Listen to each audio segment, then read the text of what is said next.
Isang mapagpala at matagumpay na araw po sa lahat ng tagapakinig. Tayo po muli magpapatuloy sa ating pag-aaral sa mensahe sa Ebanghelyo ng Book of Matthew at tayo po ngayon ay nasa chapter 16 mula po verse 13 hanggang 20. Ito po ay isang maaring common na mensahe na ating napapakinggan at nawa ang salita ng Diyos ay hindi natin i-take it na napakinggan na natin, ngunit may panibago po tayong biyaya na maririnig na kaya magbago ng ating buhay. Ang title po ng aking mensahe ay ang pinakamahalagang tanong. Araw-araw po sa mga anak natin, sa asawa, kapitbahay, ay sumasagot tayo ng maraming klase ng katanungan. Saan ka pupunta? Ano ang iyong lulutuin?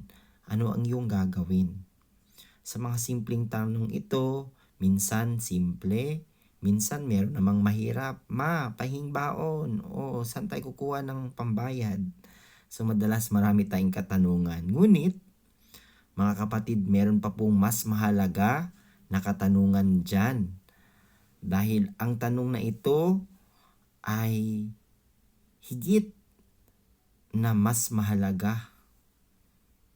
Dahil ito ay magtatakda ng ating pananampalataya, ng ating pamumuhay, at ang ating walang hanggang kalagayan o ang buhay natin pagkatapos sa buhay na sa mundong ito.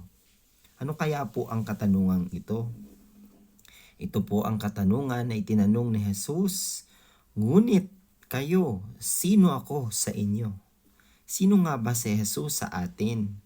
Ito ay tinanong ni Jesus sa kanyang mga alagad sa lugar ng Filipe, Caesarea, sa isang lugar na puno ng Diyos-Diyosan kung saan ang sinasamba nila ay si Diyos ng Baal at may mali silang pagkakilala, maaring narinig patungkol kay Jesus. Ito ay tinanong ng Panginoon para suriin ang puso ng mga disipulo at ng mga tao at ng kanilang kalagayan. Ito ay tanong na naglalangtad kung ang ating pananampalataya ba ay galing sa mundo o galing sa Diyos. Mga kapatid, masasagot mo kaya ang pinakamahalagang katanungang ito? In verse 13 hanggang 14, mayroon pong maling pagkakilala ang mga tao patungkol kay Jesus sapagkat maaring naririnig-rinig na nila ang patungkol sa mga himala na ginawa ni Kristo sa lugar ng Israel at sa ibang bayan. Kaya naman meron silang pagkaunawa dito. Ngunit ito ay hindi tama. Maganda ang tunog, ngunit mali pa rin. So partly tama, ngunit sa totoo, buong-buo na mali. Kaya hindi maganda na nagsasabi tayo ng half-truth sapagkat ito pa rin ay maling katotohanan. Nagkakamali sila dahil inaayon nila si Jesus bilang isa sa kanilang sariling pagkakilala o agenda lamang. Sagot nila, ikaw ay si Juan Bautista sapagkat nagbabautismo ka at tumutulong ka sa iyong mga kababayan. No, maaring ikaw ay si Elias o nabuhay muli sapagkat si Elias ay isang propeta na nagbibigay ng himala at naghihimala si Jesus. At ikaw ay si Jeremias sapagkat ikaw ay may puso para sa mga tao o gumagawa ng kabutihan katulad ng ibang mga propeta. Kung may kukumpara natin po si Jesus sa ibang mga relihiyon at sa ibang mga Diyos, ano po ba ang kaibahan ni Jesus sa kanila? Kaya naman mali ang pagkaunawa ng mga tao patungkol kay Jesus. Inakala nila na si Jesus ay isang social activist na magbabago ng kanilang buhay. Sapagkat po sila ay naghahanap ng leader na mag-aayos ng kanilang lugar o lipunan.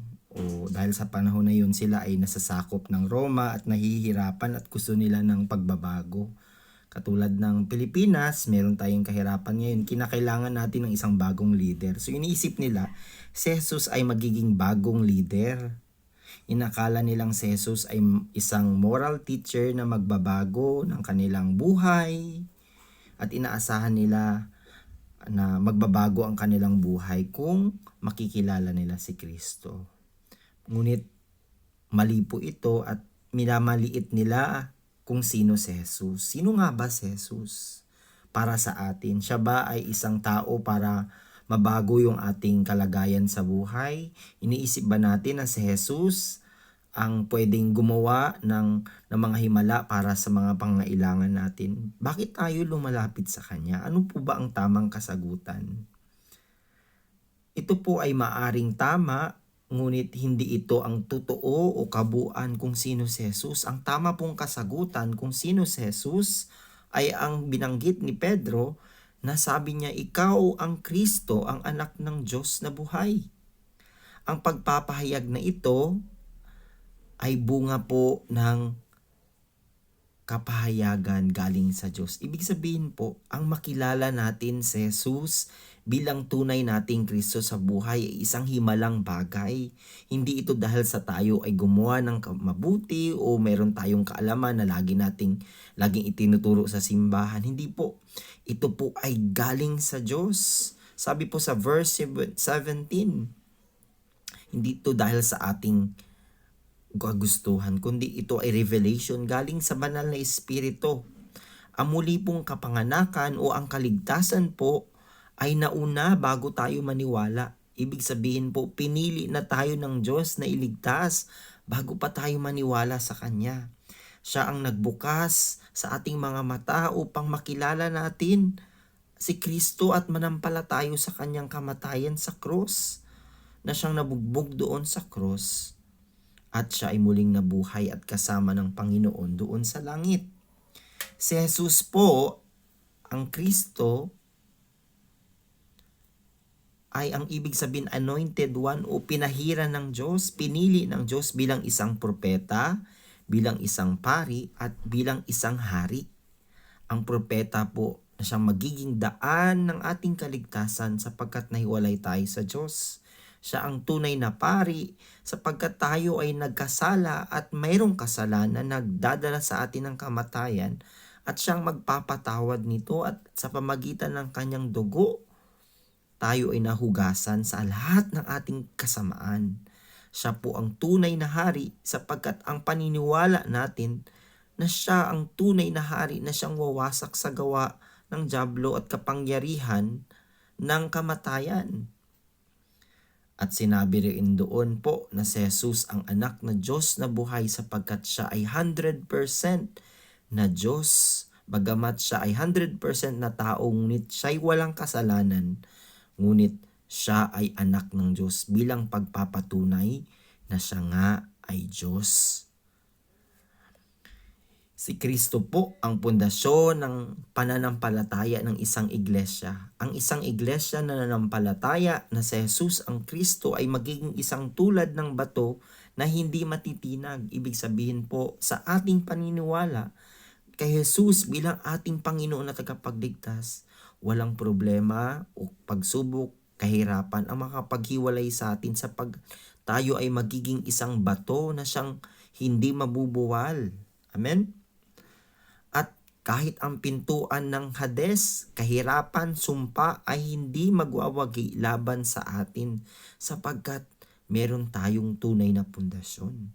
Kahit pa ang kamatayan, kahit pa ang kasamaan, ang impyerno, ay hindi makakanaig sa taong may pananampalataya kay Jesus bilang kanyang Kristo. At sabi ng Panginoon kay Pedro, dahil dito, ikaw ay magkakalooban ng isang susi ng kaharian ng Diyos. Ang ibig sabihin po nito ay hindi lamang susi sa pananalangin at kasagutan, ngunit ito ay isang susi para mabuksan natin ang kaharian ng Diyos upang sino man nating dalhin ay maipapahayag ang ebanghelyo ay maliligtas. Ang susing ito ay pwede nating gamitin sa ating pamilya. Ang susing ito ay pwedeng magamit sa mga taong nahiwalay sa Diyos at may pinakamatinding kasalanan sapagkat nasa atin ang susi. Di ba ang susi ginagamit pambukas? para buksan ang mga bagay o mga pintuan na mahalaga o pwedeng pasukan. Ang langit ay ang lugar ng kaligtasan. Sino ang magbubukas nito? Ang ibang hilista na may susi. So kung meron kang ibanghelyo, kahit pa ang pinakamasamang tao ay maliligtas. Ang susi rin po ay nagre-represent ng disiplina o otoridad ng isang simbahan sapagkat inaayos natin ang simbahan. Ang susi ay ginagamit para magbukas at magsara. Ito rin po ay pagtuturo sa isang iglesia na kung saan itinutuwid tayo, kikinukorek tayo sa ating maling gawain. Ito ay paraan ng pagdidisiplina kung paano tayo mabuhay bilang mga ligtas na anak ng Diyos. Sapagkat taga saan na po tayo? Taga langit na. No? Hindi na po tayo taga lupa at dapat mamuhay tayo bilang isang taga langit. Mamuhay tayo at mag-isip tulad ng taga langit. At ang mga bagay na hindi karapat-dapat sa Panginoon ay hindi na dapat na wala na sa atin yon. Amen? So, ito rin ay otoridad para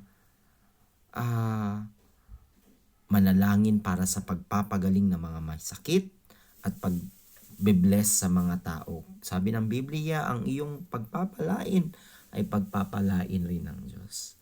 Bilang conclusion po ng mensaheng ito, sa isang katanungan na gusto ko pong iwanan sa inyo at gusto ko pong pag-isipan ninyo. Kung si Jesus po ay magtatanong sa atin ngayon at sasabihin niya, sino ako sa iyo? Masasagot ba natin si Jesus, Panginoon, ikaw ang aking tagapagligtas?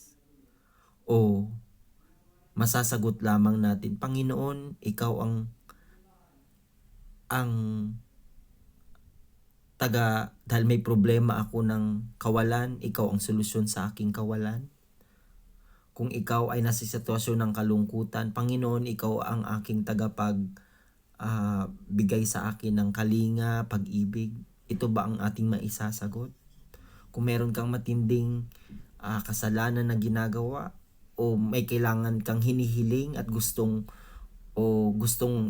i-achieve sa buhay para magtagumpay, saka mo lamang kinikilala si Jesus? O si Jesus ang iyong Kristo? Ibig sabihin, hindi dahil sa iyong personal na kagustuhan o personal na mga motibo ikaw ay lumalapit.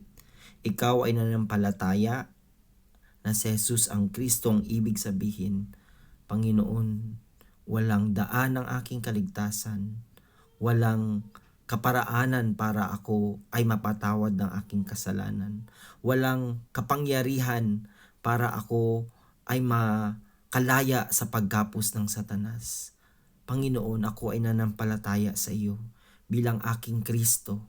Ikaw ang anak ng Diyos. Ikaw ay Diyos na sumasa akin. Nawa, masagot po natin ang mga bagay na ito.